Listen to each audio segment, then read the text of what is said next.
away from here. I enjoyed this movie. I wasn't really into it that much, and I wouldn't watch it again. I don't think it was a bit too slow. It was a bit boring at times. It's basically about a guy, a former youth minister who has an affair with a 15-year-old girl. And not just any 15-year-old girl, the daughter of the pastor who was his mentor. And so he's sent to jail for 6 years.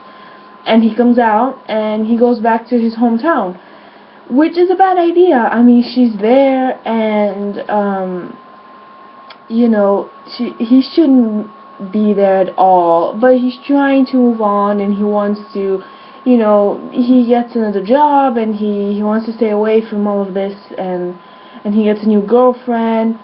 But the girl, who's not 15 anymore, she does not want to, I suppose, let him go, and she keeps coming back to him, which causes a lot of issues with her family, with his new girlfriend, with, a bunch of things. And I really liked the way it was done, because it wasn't just a random, I'm gonna have an affair with a 15-year-old thing. They looked in love, and in fact, they both say they were in love, including the girl. She does not think that she was taken advantage of. She does not feel like it was statutory rape or anything like that. She does not feel that he should have gone to jail. And I liked the dynamic between them, because they looked very mature about it, and he didn't look like he was taking advantage of her, but we might be wrong. And I don't know, it looked like they were in love. The thing is, I cared more about that story than the one in the present day. So I wanted to see more about him back in time, because they have flashbacks of him meeting the girl and them sort of starting, but that's it. They have like 3 scenes between them, and they never go into the relationship and what they were like when they were together, and how the people find out, and her father, what did he do, and all that.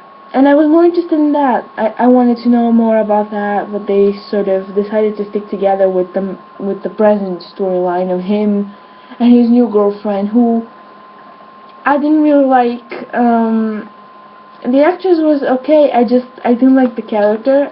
She was very sort of frustrating to watch. She almost didn't know what she wanted, and when she got mad, I didn't believe it. I didn't believe that she was mad at all, and she was supposed to be yelling, and she was supposed to be furious after she found out what he did, but it didn't seem like that at all. And the ending was okay. I liked the ending. There wasn't really a twist or anything like that, and you can't really have that in a movie like this one. It just ended, and I was okay with it. I liked where it went, and I even though I wasn't that into it, I still cared about him, and I still wanted to see what was gonna happen to him, and I hoped that he wouldn't be sent back to jail or anything like that, because he moved back into his town, or I don't know. So I was hoping that he would be okay, and I was happy with the ending. It wasn't anything special, but it wasn't anything crazy, so I'm fine with that. And honestly, the best part was the acting, which was Nick Stahl, who I really liked. I think the first thing I saw him in was years ago in a movie called Bully, I think in 2001, and he always plays that character, that awful person, that complete bastard. He always plays either like rapists or serial killers or something. And in this one, I guess he plays a guy that has an affair with an underage girl, so there you go. But he wasn't...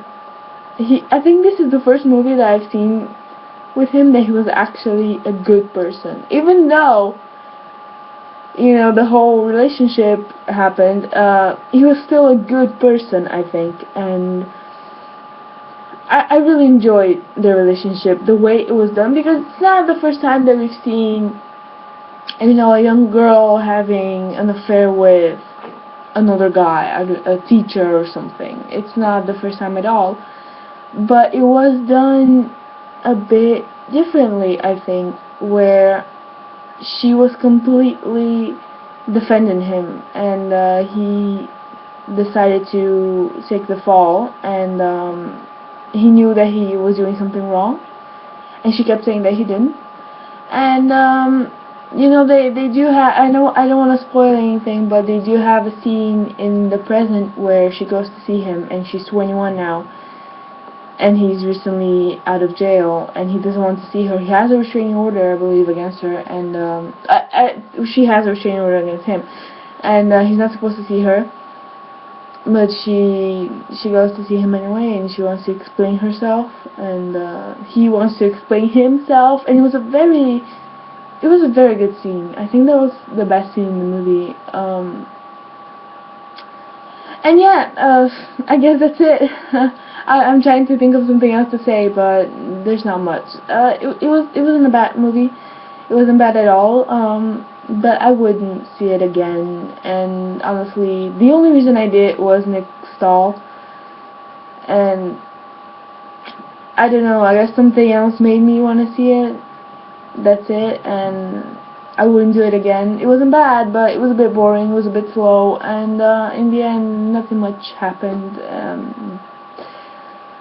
So, yeah, Away From Here, I guess I recommend it, because it wasn't bad, it wasn't like a waste of time or anything like that, but, you know, don't expect much. Don't expect, like, an amazing movie, because I don't think that's what it is at all, so... Away From Here, not much else to say. I guess it was okay. It was okay. I liked it.